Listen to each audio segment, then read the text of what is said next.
I'm going to take just one question, Medra.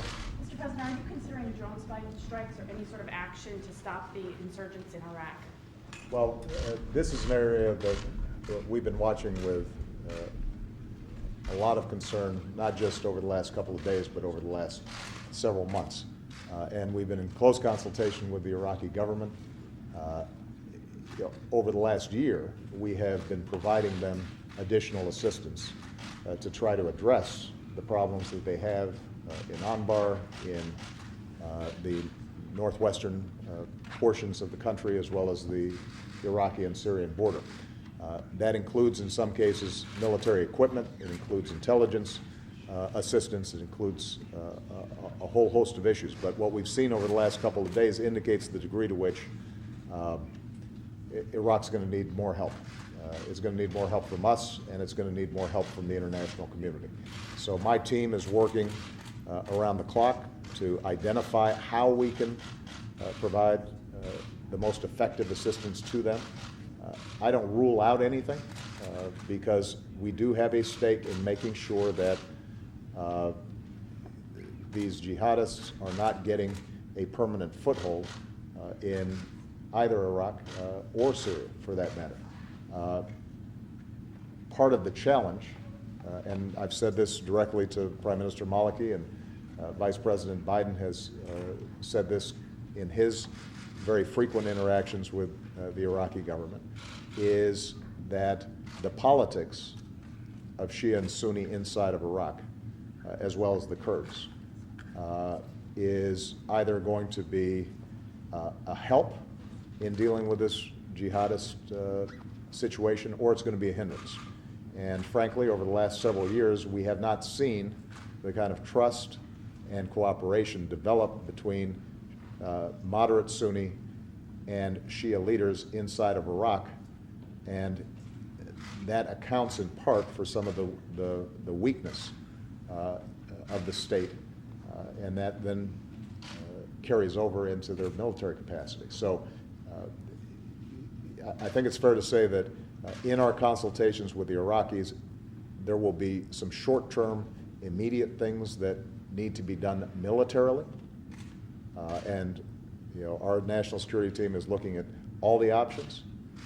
But this should be also a wake-up call for the Iraqi government. There has to be a political component to this, so that Sunni and Shia who care about building a functioning state that can bring about security and prosperity to all people inside of Iraq come together and work diligently against these extremists.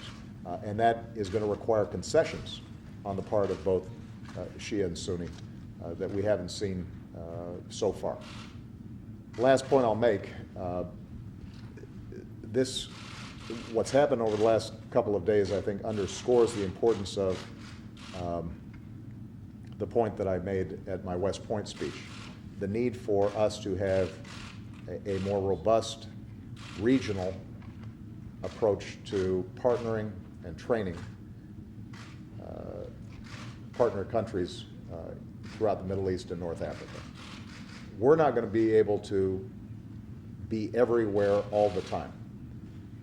But what we can do is to make sure that we are consistently helping to finance, train, advise military forces with partner countries, including Iraq, that have the capacity to maintain their own security.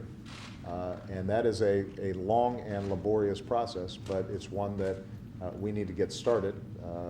That's part of what the counterterrorism partnership fund that I am going to be calling for Congress to help finance is all about, giving us the capacity to extend our reach without sending U.S. troops to play whack-a-mole wherever there ends up being a problem in a particular country. That's going to be more effective. It's going to be more legitimate in the eyes of people in the region as well as the international community. But it's going to take time for us to build it. In the short term, we have to deal with what clearly is an emergency situation in Iraq. Perhaps, Iraq, I might take one question. David Spears. Mr. President, just on that point you made there about limitations including the Asia-Pacific region? Where is the line drawn? Well, I gave a very long speech about all this, so I probably would refer you to that as opposed to repeating it. But the basic principle, obviously, is that we, like all nations, are prepared to take military action whenever our national security is threatened. Where the issues have to do with the broader international order, humanitarian concerns, concerns around the rights to navigation, concerns around our ability to deal with instability or fragile states or failed states and the consequences for populations there and refugee flows. Those sorts of international issues, wherever we can, our preference should be to partner with other countries. We're going to be more effective if we can work with other nations. And that's why, well, that's part of where Australia is so important to us. There are a handful of countries in the world that we always know we can count on. Not just because they share our values, but we know we can count on them because they've got real capacity. Australia is one of those countries. We share foundational values about liberal democracies and human rights and a worldview that's governed by international law and norms. And Aussies know how to fight. And I like having them in a foxhole if we're in trouble. So I can't think of a better partner. Part of our task now in a world where it's less likely that any particular nation attacks us or our treaty allies directly, but rather more typically that you have disorder, asymmetric threats, terrorist organizations, all of which can be extraordinarily disruptive and damaging, but aren't the traditional types of war that so often we've been equipped to fight. It becomes that much more important for us to start building new partners who aren't going to be as capable as the Australians right away, aren't going to be as capable as our own troops. And that's going to take some time, it's going to take some resources, but we need to start now. We've learned some lessons over the last decade, and we need to start applying them. All right? Thank you, everybody.